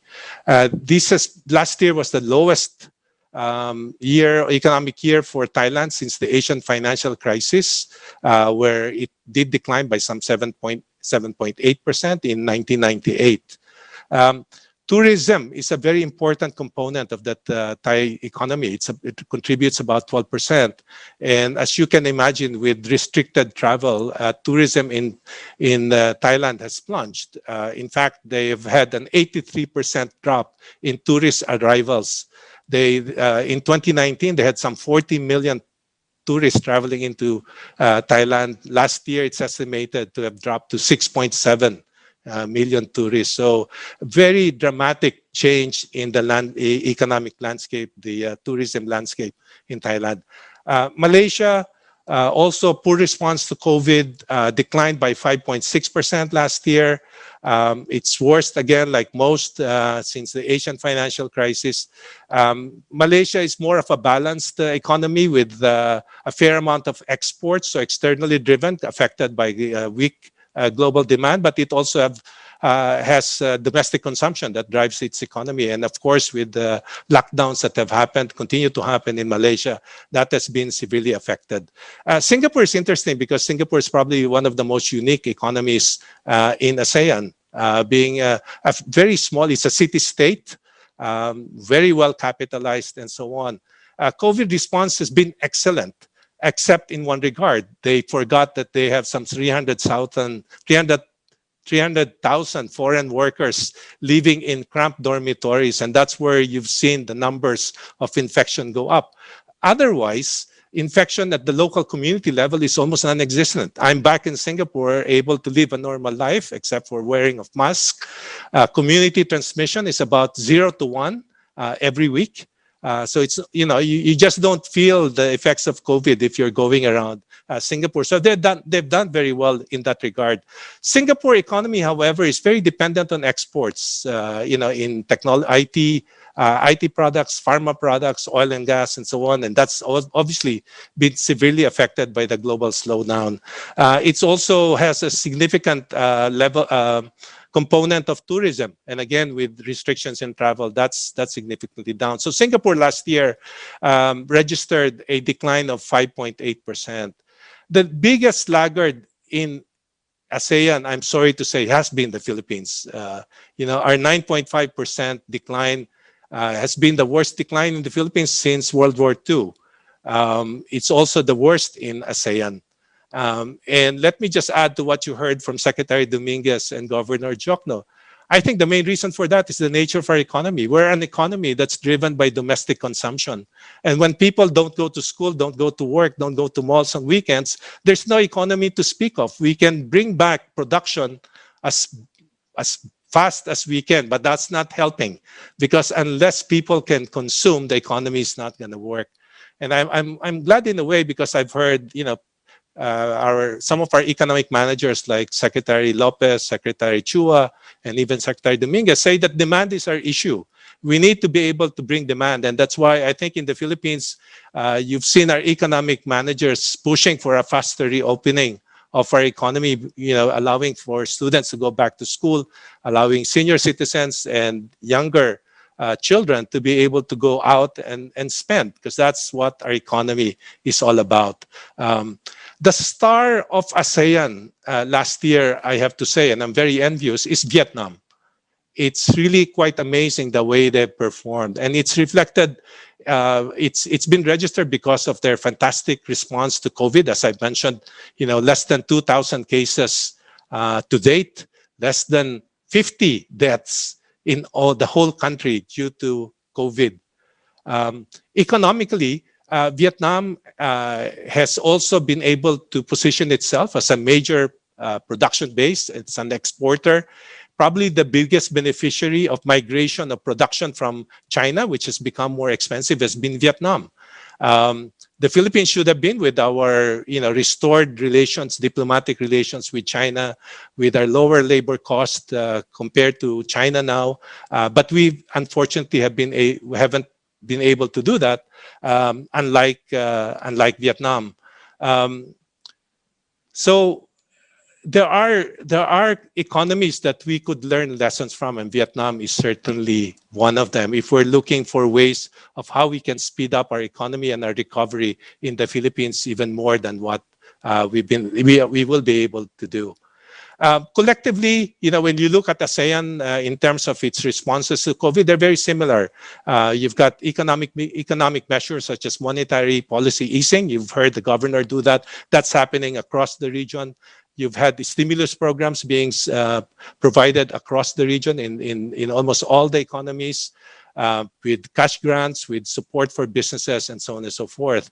This has been dependent, of course, on the fiscal resources of the individual economies. For a country like Singapore, you know, with its large reserves through Temasek and GIC, they've been able to dip into that. I understand that $14 billion was taken from the reserves and deployed in the economy. For the Philippines, we had strong fiscal position going into this crisis. So despite the fact that we have, as mentioned by Secretary Dominguez, we have expanded our deficit to GDP from 3% to 7.6%, which now is the single largest fiscal deficit we've had in the country. We still have very sound fiscal position and investment credit rating. Looking into 2021, I'm looking at a recovery across the region, but again, with a wide range of expected performances. There are many factors that will influence the recovery across ASEAN, including, of course, the COVID situation being the most important one, the pace of reopening the respective economies, lifting of COVID restrictions.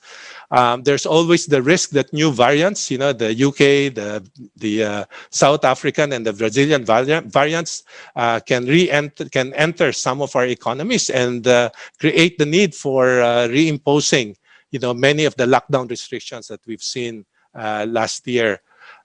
So the rate of vaccination is going to be very important, because that is really what would allow a full reopening of our respective economies. And here I have to say, the Philippines has not done well at all.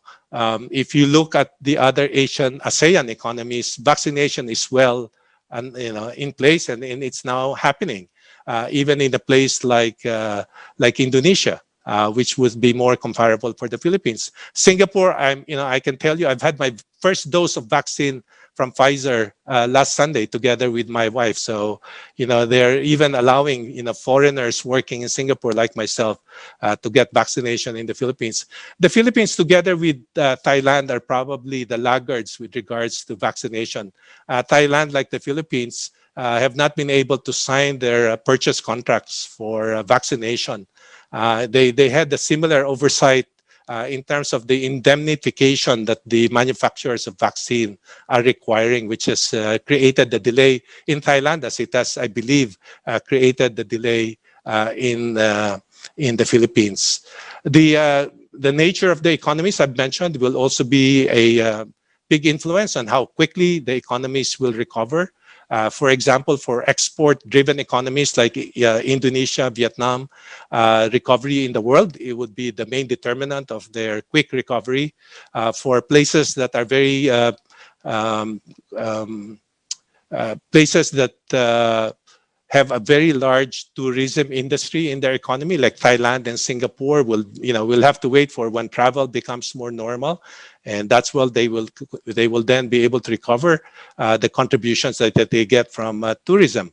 And of course, there are economies like the Philippines that are very dependent on domestic consumption, and it will be the rate of the speed of our being able to reopen our economy, bring our people back into the streets, that will determine how quickly our economies will recover.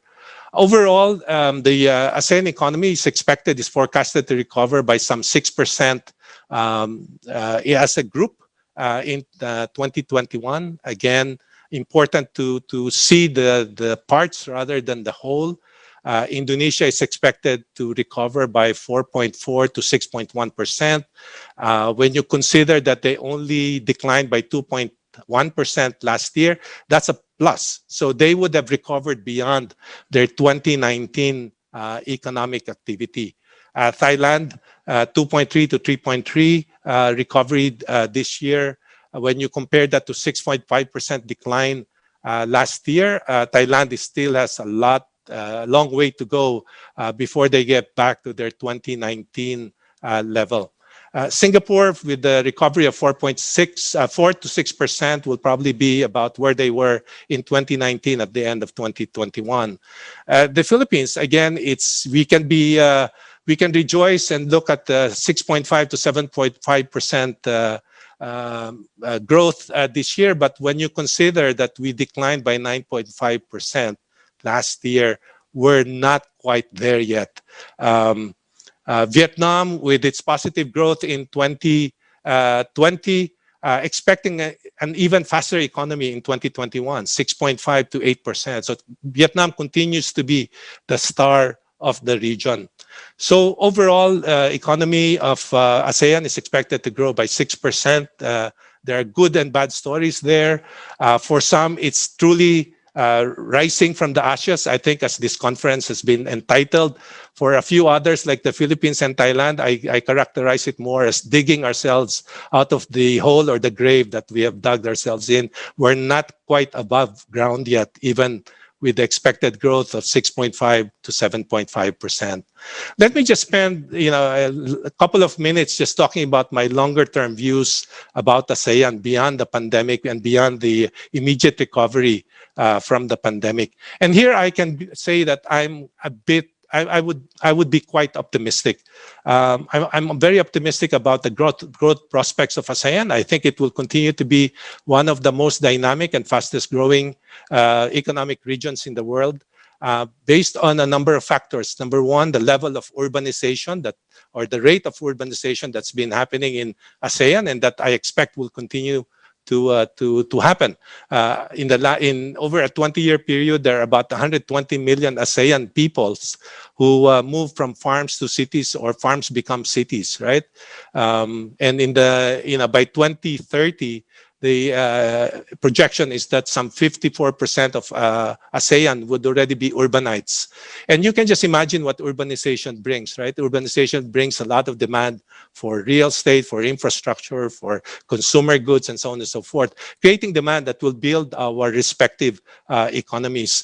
Urbanization has also brought the rise of a middle class, in ASEAN, bringing and growing our level of domestic consumption across the region, right? So that would be another source of growth.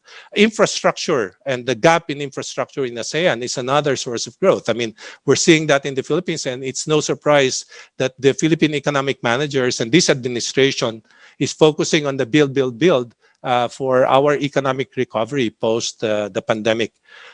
Next, I think the ASEAN is also very rich in resources, not only in natural resources, but in people resources. You have countries like Indonesia with its rich agriculture and minerals. You have countries like the Philippines with its people, Vietnam, 90 plus people, and so on.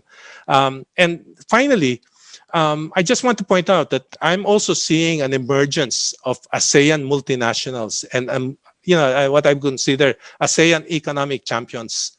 5 years ago, it would have been in more traditional businesses like banking, where you have the likes of CIMB from Malaysia, DBS from Singapore.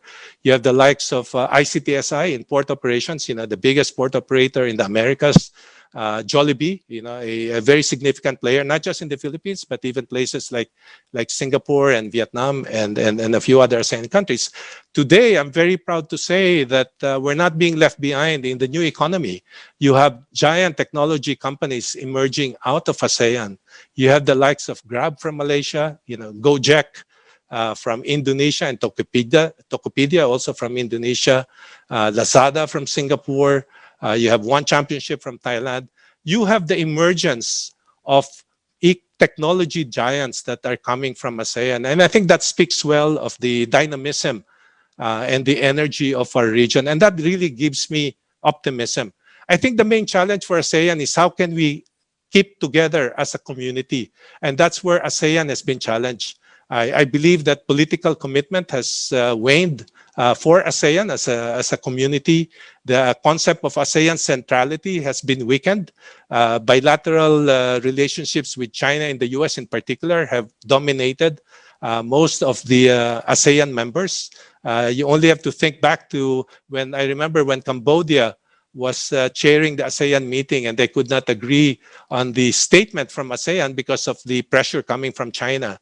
On the Cambodia as the chairman, and they could not agree at the statement with regards to the South China Sea. So ASEAN centrality is something that needs to be addressed. Commitment has to be renewed. The peoples of ASEAN have to embrace the benefits of being a single community. The future of ASEAN is really in our hands. I mean, ASEAN to me, as a final note, can be a leading partner of China and India in the century of Asia. But if we don't get our act together, we may be merely a footnote in the century of China and India, or ASEAN may just reflect our geographic proximity and not our power as an economic region. And on that, let me stop and thank you very much for your kind attention.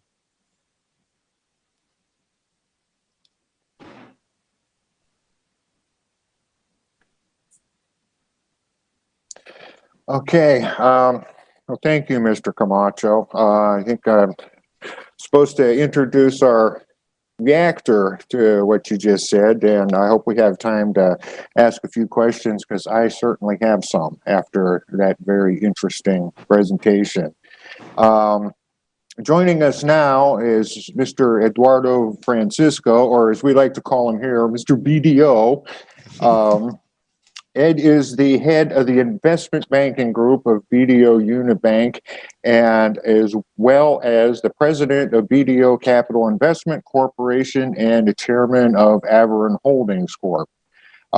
He sits on numerous boards and business organizations around the Philippines.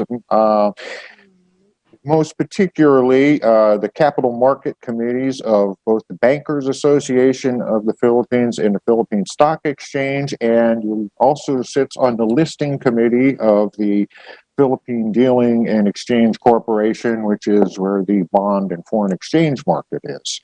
He's also formerly the chairman of BDO Nomura Securities, chairman of the International Association of Financial Executives Institutes, and many other things. We're very happy to have him join us here today and bring his expertise from his sector. Mr. Francisco, good morning.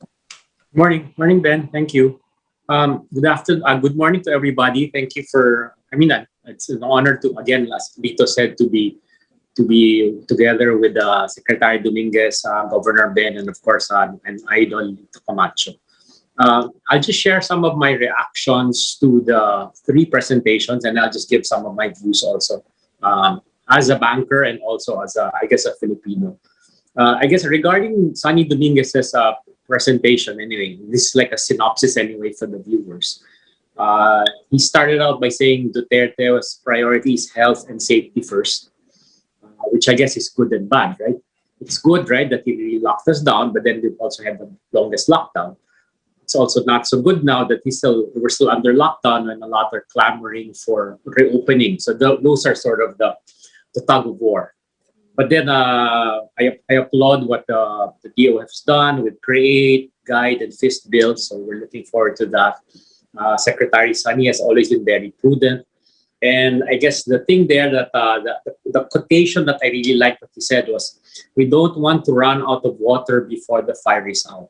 So that's fiscal prudence, no? But then he also said that he wants to revive enterprises and consumer confidence, which is really, I think, the problem that we're facing with. And then segueing into what Governor Ben said, our 6.5% to 70% economy with structural reforms. We all know that. And I guess the challenge there, really the reaction is that, I think it was in another seminar also that we all attended, a lot of us listened to, was that how can you push the horse to drink the water?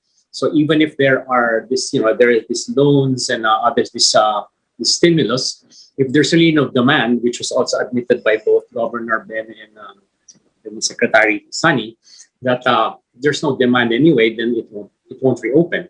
And this was echoed anyway to the third speaker, the great presentation of Lito. He explained the regional cooperation, of course, ASEAN. But then also, what also struck me, which I totally agree with, is again the quote that I liked was, Lito, I don't know if I got it correctly, but when people don't go to school and go to malls, then there's really no economy. So I guess that's where I'm coming from. So my personal views are that the three earlier speakers, we all belong to the same choir. We all want the economy to reopen. And maybe this is where I ask the help of Ben and Klink, because I understand that our economic managers support the opening of the economy. But personally, where I think the problem is, it's not the economic managers. I think the IATF and the LGUs are more reluctant. That's what we're hearing. They're the ones who don't want to open. And of course, it reaches the ears of the president. And if that's the case, when the president hears the IATF, the LGUs, they don't want to open. So that's the problem. But from a private banking side, we're seeing demand and volumes pick up. But then here is the problem also, Ben. The big companies are going to rebound. Okay, that's not a problem. And then Secretary talked about the bill where the tax will go down. But the bigger problem really is, what about the smaller companies? We're not even talking about rebounding. We're talking about, can they survive? Sure, the taxes will go down to 20%. But if you don't even have a business to run, or if you're in losses anyway, lower tax doesn't mean anything because you have no tax to pay. So it's more of that. I mean, I'm working in the capital markets. We will have blockbuster IPOs this year. Potentially the biggest IPOs in the history of the country. But that's for the big companies. But the concern is the smaller persons, which you alluded to, as MSMEs when you asked that question. So that's really the problem. And then the other thing I guess I wanted to ask about or just talk about was, this is more, again, my personal advocacy. Because of this lockdown, and maybe I asked the help of the Manila Times, I fear that the kids are already suffering from being too cooked up at home. They might be experiencing signs of depression. We're hearing about potential suicides. And then there's also a loss here on education. I've talked to some people who are those who can afford are planning to send them to abroad already because They're very frustrated with not being able to send their children to, meeting friends and going to school. So unless the economy opens and school reopens, I fear that there will be bigger problems.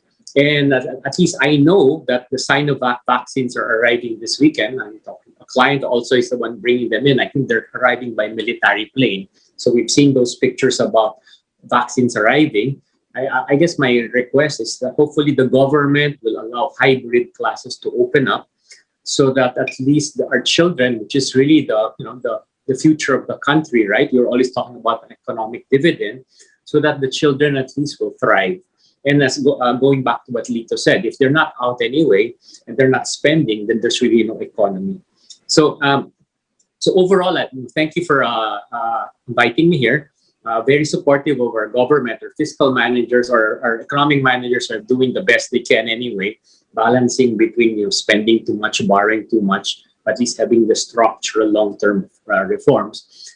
The challenge more is day-to-day. How do we help the poor and the struggling companies? So with that, I end my reaction. Thank you, Ben. Thank you, Clay.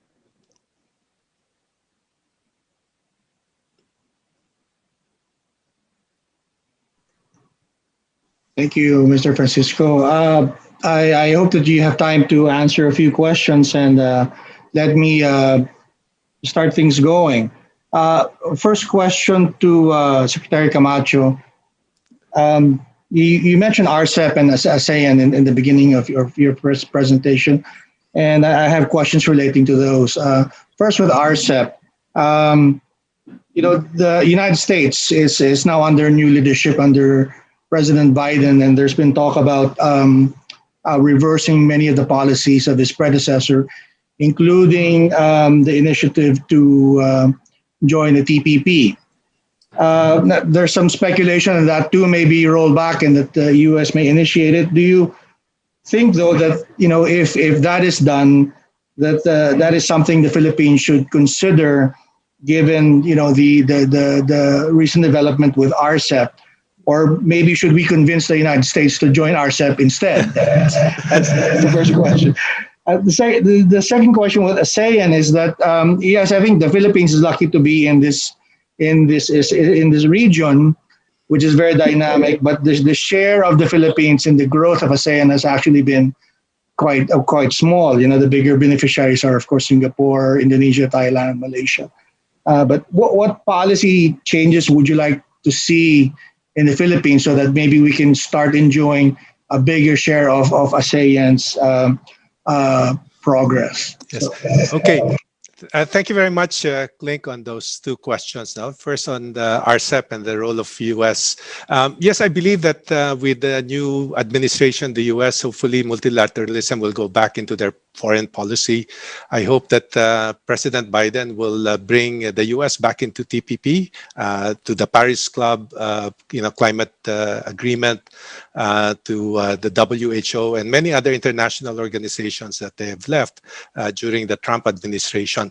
Significance, of course, of the US in TPP is that TPP has no substance without the US, because the US was the anchor to the TPP organization.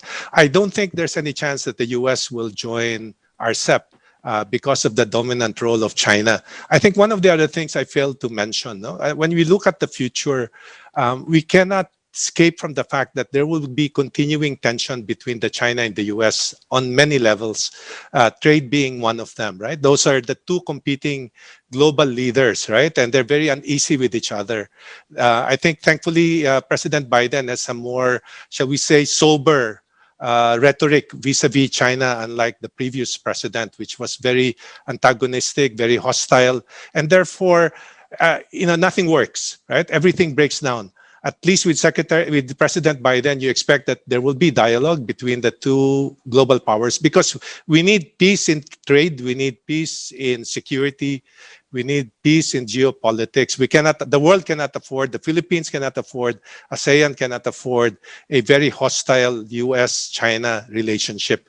But I don't think we can escape the fact that the US will continue to be uncomfortable with China's emergence.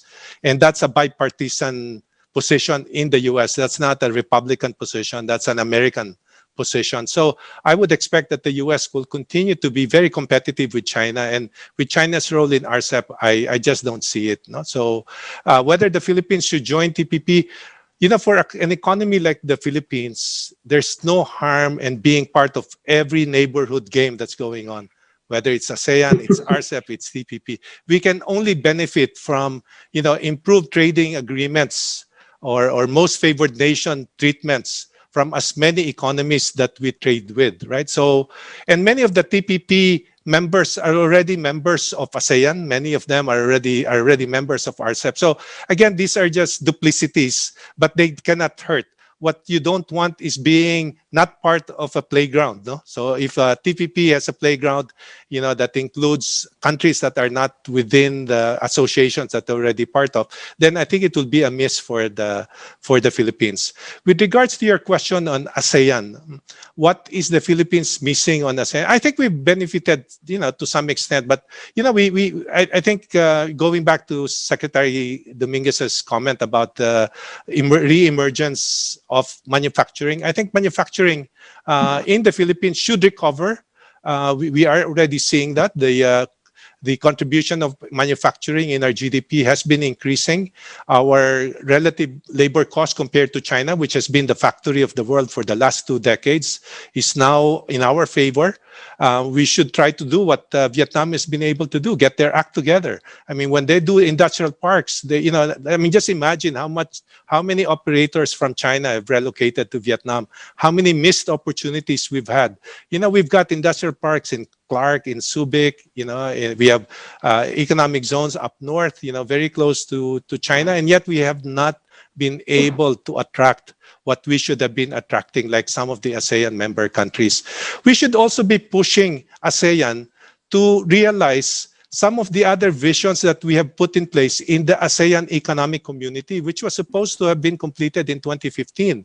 You know, ASEAN Economic Community was supposed to lead to a freer flow of goods, which we have now achieved because tariff is down to 0 for practically all kinds of goods and merchandise across ASEAN. But it's also supposed to lead to freer flow of services, of labor, of investments, and capital. And we're a labor-rich country. Can you imagine if our labor don't have to be illegal workers in Malaysia or illegal workers in Thailand? I mean, how much of a benefit that will bring to the Philippine economy and to our overseas Filipino workers, no? I mean, I can tell you, even in Singapore, they're beginning to be stricter on foreign labor, even skilled labor. So, yeah, I think the Philippines, being a major provider of skilled labor, should be pushing for the realization of some of the other objectives of the ASEAN Economic Community. Thank you, Secretary. If just one brief follow-up. I know the focus today is supposed to be on the economic outlook, but I can't resist bringing up the political outlook. There have been some disturbing developments in Myanmar with the coup over there. Of course, Thailand is also facing some political instability because of the push to have constitutional reform there. Malaysia has changed governments a few times since 2019, of course, and we have the Philippines facing an election next year. How much of those things bother you, or are we supposed to just keep our focus narrow and just focus on recovery instead of it? Does it bother you this way? Of course, it bothers me a lot, Klink. Huh? I mean, especially what's happening in Myanmar. It's very sad what's happening in Myanmar. I mean, you have a military coup. You've had Myanmar, which was a country that was under military rule until about 2011 or 2010, when they called for the first election, which was boycotted by the civil political parties. By 2012, they've had by-elections where the NLD, led by Aung San Suu Kyi, won overwhelmingly. In 2015, they had a landslide, and the civil government was taken over, right? So a reversal of that is very damaging to the Myanmar economy, but more important to the Burmese people. I think it's very sad. And what's also sad is that ASEAN does not have a stronger voice to be able to influence Myanmar. And that's one of the challenges of ASEAN. We're too polite. We have a community where we practice very little interference with each other. And so you may have heard, I think the foreign minister of Indonesia is trying to make moves, but they're always talking within the framework of what the military generals are now offering, which is election sometime in the future, as opposed to, just return the civil government that was elected overwhelmingly by the people last November, and freeing up the political detainees or prisoners, including the lady Aung San Suu Kyi. I think ASEAN could have had a bigger voice in trying to influence its fellow members. With regards to the other political events, like the situation in Thailand that has obviously affected its economy, tourism in particular, because of the street demonstrations, violence, occasional violence, and of course the elections in the Philippines next year. But by and large, economies don't rely on politics, right? I mean, maybe as a major event risk like people power in 1986 in the Philippines, but otherwise, good government, bad government, economies can prosper. So, I think as Secretary Dominguez said, we should be relying on the private sector, not on the government, to drive our economy. And that's certainly my belief in the Philippines. Incidentally, I was asked by the Singapore newspapers to write an article on my post-2016 presidential election in the Philippines, my prognosis. I just want to share it only very, very, very briefly, because it speaks of what I'm talking about. No, and my article said that it didn't matter who the next president the Philippines would be. I felt that the Philippine economy will perform strongly regardless of who won in the elections. What's important is a peaceful and a smooth transition to the next administration. And that's what we had. And until COVID, our economy was growing around 6.5% in the first 5 years of President Duterte. So, politics very rarely get in the way of economics. Well, I certainly hope you are correct that the growth is impervious to political events. May I just ask one question from Mr. Francisco? You mentioned that big companies will likely recover after the pandemic, and you're more worried about the smaller players. And I wanted to ask you about the impact of the pandemic on the income gap. Certainly the situation has become worse, as I think you have alluded to. And what are some of your concerns there? Because before the pandemic, in 2019, the government was quite proud to announce that they were on its way to realizing its targets of reducing extreme poverty. And but the whole game changed, of course, when we started dealing with coronavirus. Secretary Dominguez mentioned the guide bill, perhaps to help distressed companies that are vital to recovery. But what are some of the other inputs that you think would make that program more effective or more beneficial to a greater number of Filipinos? Yeah, thank you, Clay. No, yeah, the big companies have the resilience anyway, right? And they have the resources to withstand the pandemic. And then your other point about financial inclusion, you're right. I think the disparity or the closing gap or the attempts reducing the gap were still stymied because of this pandemic, and it sort of increased again.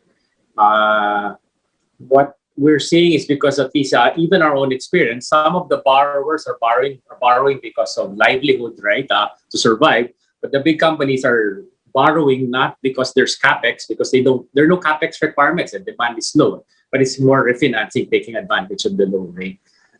Maybe one thing that would help once this create bills and other things that are being done for DBP and Land Bank, that will help because they should really be the conduit of all this government support. It's hard to ask the private banks to take this on in these additional risks, perceived additional risks, but the government bank should be at the forefront. And then when you look at the balance sheets anyway of DPP and Land Bank, and I respect for their presidents, they're very strong, except they haven't been lending as much. So maybe that's the avenue. BDO fortunately has continued to lend. Our balance sheet has grown, our loans have grown. But when you look at the published statements of all the banks, you see a lot of them have shrunk their loan for about one reason or another, being closed or not just being tighter credit. We have been the opposite, but I guess we're just a different philosophy. But then the government banks can do that. And then there's something in the guide also where the government banks, or there's this quasi-equity venture capital type, so they should bail out these companies faster. That should accelerate if you really want to help, especially the smaller companies. Thank you for that question. Just a quick follow-up before I turn over to Ben. I mean, does it bother you about, we're talking about income disparity. We're seeing some of this in social inequities, in the news, with those who are politically connected getting access to smuggled vaccines in the country while, everybody's, waiting their turn, even the frontliners. Is that something to worry about, or is it just all part of the norm that we should just very good point. I guess if we don't get too worried about it, that's a sad realization that we're really just immune, or already parang we have enough kalyo to just allow these inequities to happen. But if you think about it, it really is unfair. Why do some of the favored ones get the vaccine first when the others don't? Why are they not being, reprimanded? Ideally, it should be equal. I agree. So those are things anyway. Hopefully, at least there's that citizenry that is still, and people like you will bring this up, remind us that that it should be the same for everybody. Elections are next year. It's very important, and our new leaders the selection of new leaders at the national and local levels are so critical, diba? Sana sana we make this push really for educated and decide not just on popularity. Otherwise, it will just continue, and then we'll never get out of this. And then, as Lito mentioned, all these missed opportunities, sayang, when we've had these advantages. Sana. Thank you. Ben, you wanted to ask something? I'm sorry, I've been manipulating the... That's fine. One thing that's come up several times during this whole discussion this morning is the shortfall in demand, as this is a consumption-driven economy, and if people, as has been said a couple of times, if demand isn't there, it doesn't matter what you do in terms of improving production or improving, the fiscal position or anything. There's nothing driving the economy. I'm going to put this out there for both of you, and I'd like you to give me your views from your different contexts. I think that public confidence in the safety of going out and resuming consumption, both from the health aspect and from an economic stability aspect, is just not there. And I don't think that at this point, opening up the economy, for instance, if they would have gone to the lower community quarantine level that everybody assumed was going to happen before President Duterte put a stop to it, I don't think it would have mattered at this point. I don't think demand is waiting for that to come back, if you know what I mean. So what do you guys see as how to rebuild that public confidence and to get people moving again? Ben, I agree with your premise, Ben, that consumption, will not come back unless people have the confidence to be out there in the streets, send their kids to school and so on and so forth. I was going to say, and I was hoping Secretary Dominguez and Governor Diokno were still around, and I would not mean to flatter them, but I think our economic managers have, could not have done any better than they have to address our problems in the Philippines. I think where we have failed miserably is on the health side. we failed in testing, we failed in tracing, and now we're failing in vaccination. Because those are the things that would give people the confidence to go out. You know, and when I think back, I was locked down in Manila for 8 months before I was able to return to Singapore. I did not make a single trip out except to go to my farm in Laguna because I was afraid. My wife and I were afraid, right? We had no confidence that we were not going to get the infection by going out in Manila. In Singapore, I can tell you that, you know, there's so much confidence here that, you know, life is normal. You know, people go out to restaurants, they socialize, et cetera, right? So I think, you know, the government just has to get its act together on the health side to give confidence to the people. You know, I just was watching the Philippine news last night, and, you know, people are getting excited about this shipment of 500,000 doses. My goodness, we're at 100 million people in the Philippines. 500,000 is not going to make a dent. That's not going to move the needle, right? I mean, we have to have contracts for tens of millions of doses to get confidence back, so people will go back to school, go back to work, go back to the malls. You know, I think our leaders who are responsible for those functions should just, you know, move faster, move more effectively, and do what they need to do. Our economic managers are doing everything they can, but on their own, it's not going to happen. They can put up all the, you know, all the bills and all the financing available to our SMEs, to our big companies, you know, provide all of that and put our production base in place, but with no demand, with no people, you know, buying, it's not going to happen.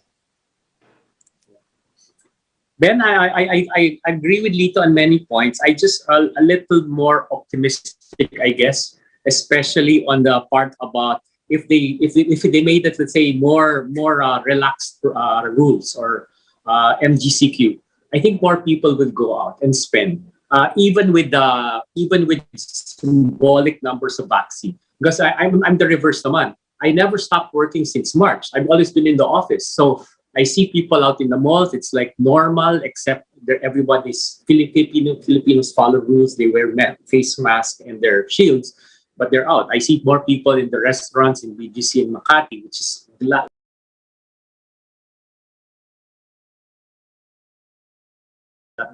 the pulse of what was happening. A lot of my neighbors don't want to go out. I guess they're very afraid, but it's just different mentality. So I think that if we open up, people will go out. And then it's more confidence because we've managed this already for the last year. So we know how to distance ourselves. We know how to wash our hands. So even without the vaccine, I think it will start. And then that 6.5%, 7% will easily be surpassed. And then companies will borrow because they're seeing demand. But you're right, Lito. If companies won't build capex if they're not seeing any people buying anything. So it's really a circular motion. And unless something happens, unless the consumer, the people start going out, then we're not going to pick up.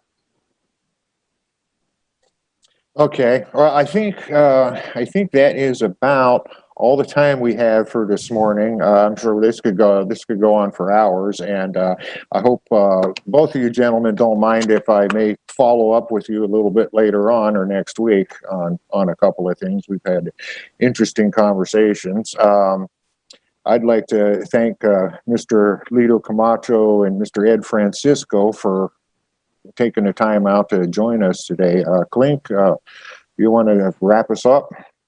Well, thank you, Secretary Camacho. Thank you, Mr. Francisco, and of course, Governor Diokno and Secretary Dominguez earlier for participating in this event. You know, there hasn't been as much attention on the economy as there is today, and I think we're all eager to hear some good news, and I think we heard nuggets of that in the presentations today, of course, with a few caveats. But like everybody else, we're hoping for the best and trying to brace ourselves for the worst things that may come. Thank you once again on behalf of the Manila Times, and please join us again at our next event. Thank you. Thank you. Thank you. Thank you.